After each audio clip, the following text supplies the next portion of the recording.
The US and Africa have a relationship that's more complicated now than ever. From historic events like the Cold War tug-of-war for influence to more recent partnerships and challenges, this relationship has seen its fair share of twists and turns, and in this era, diplomatic relations between the US and African nations have taken center stage.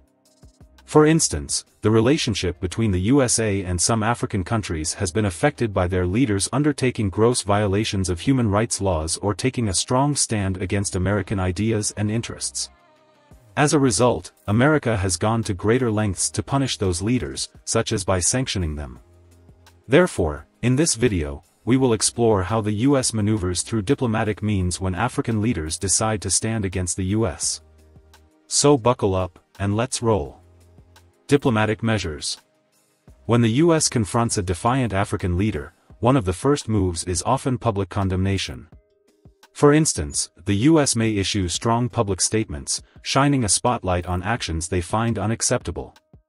Take, for instance, Teodoro Obiang, the president of Equatorial Guinea. His human rights record is a greater cause of concern for international organizations. From suppressing political opposition to curtailing freedom of expression, Obiang has thus found themselves in the crosshairs of US condemnation. Additionally, Yoweri Museveni, the Ugandan president, has faced criticism for election irregularities during every election cycle. Museveni has been using the military and police to harass his opponents and manipulate the electoral process.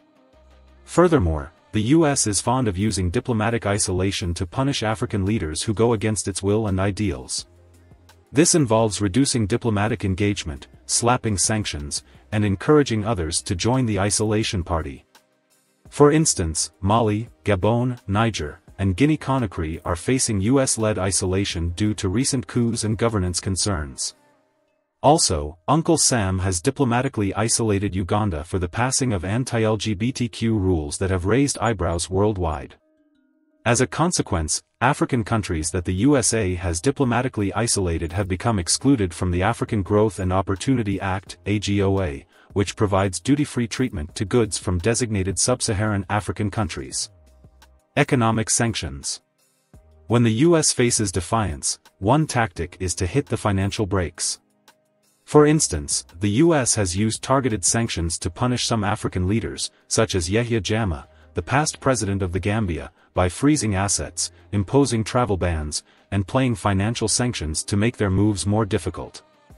Additionally, when the US pulls out the big guns, entire sectors of an economy feel the repercussions of sectoral sanctions. For instance, the supplying weapons or military equipment sector in Somalia has faced the brunt of US sectoral sanctions due to concerns over the supply of arms to terror groups.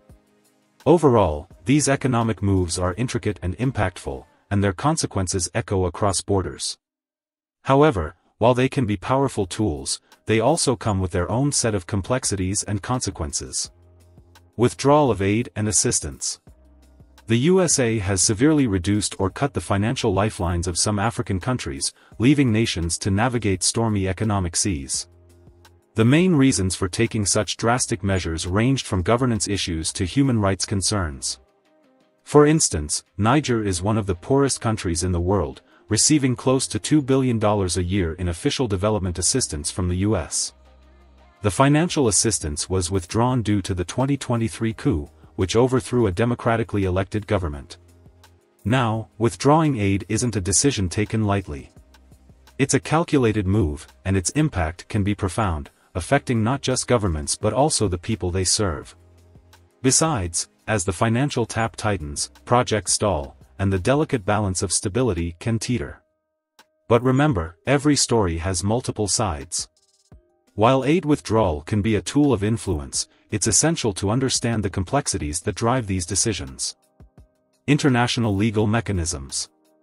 When a leader's actions hit a new level of defiance, the US might play the ICC card. For instance, accusations of crimes against humanity and serious offenses put them in the global spotlight. In a surprising twist, the US threw its weight behind an ICC investigation, signaling a commitment to justice beyond borders. For instance, deposed Sudanese President Omar al-Bashir found himself on the ICC radar due to alleged violations. Al-Bashir is accused of directing attacks against civilians in Darfur, and thus the US called on the International Criminal Court, ICC, to arrest and prosecute him for gross violations of human rights. Also, in Uganda, the actions of its president, Museveni, triggered a cascade of international condemnation, and as a result, the US, in collaboration with other nations, advocated for the ICC to step in and hold him accountable for alleged atrocities. However, it's crucial to note that while the US supports ICC actions globally, it's not a party to the court itself. Consequently, 3 African countries, Burundi, the Gambia, and South Africa, have frequently signaled their intention to leave the International Criminal Court, ICC. Multilateral approaches. When the US is faced with defiance, it often turns to the power of teamwork, collaborating with international organizations like the African Union or the United Nations. In case an African president starts ruffling feathers with actions that set international alarm bells ringing, the US teamed up with the African Union, orchestrating a united front to address the situation diplomatically. For instance, military coup leaders whose actions have stirred the diplomatic waters prompt the US and the United Nations to synchronize efforts, sending a clear message of solidarity. For instance, the Guinean coup leader's defiance reached a tipping point, and as a result, the US, alongside regional organizations such as ECOWAS, engaged in diplomatic initiatives and peacekeeping efforts to restore stability. Overall, these multilateral approaches are a symphony of diplomacy, where nations harmonize to address challenges that transcend borders. It's important to note that these collaborations are not just about punishment, they're about finding collective solutions and fostering a sense of global responsibility. And there you have it. The US main power moves against African leaders whom it considers defiant, including economic sanctions, where asset freezes and sectoral restrictions become chess pieces in a geopolitical game. Also, America has undertaken the withdrawal of aid, a financial lifeline reduction that leaves nations navigating stormy economic seas. Besides, America refers African leaders whom it considers defiant to the International Criminal Court, where they are prosecuted for alleged violations. Furthermore, the dynamics of punishment are complex. They involve not just action but reactions and consequences that echo across borders, affecting governments and their people. Moreover, we must remember that the US and its international maneuvers are just one piece of the puzzle. Besides, defiance often stems from a myriad of factors, from historical complexities to contemporary challenges. So, as we conclude this chapter, I invite you to share your thoughts in the comments below. What's your take on the punishment dynamics we've explored today? What alternate perspectives do you see? Let's keep the conversation alive because, in the world of global affairs, every voice matters.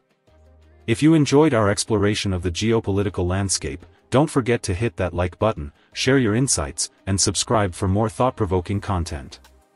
Until our next journey together, stay curious, stay engaged, and remember,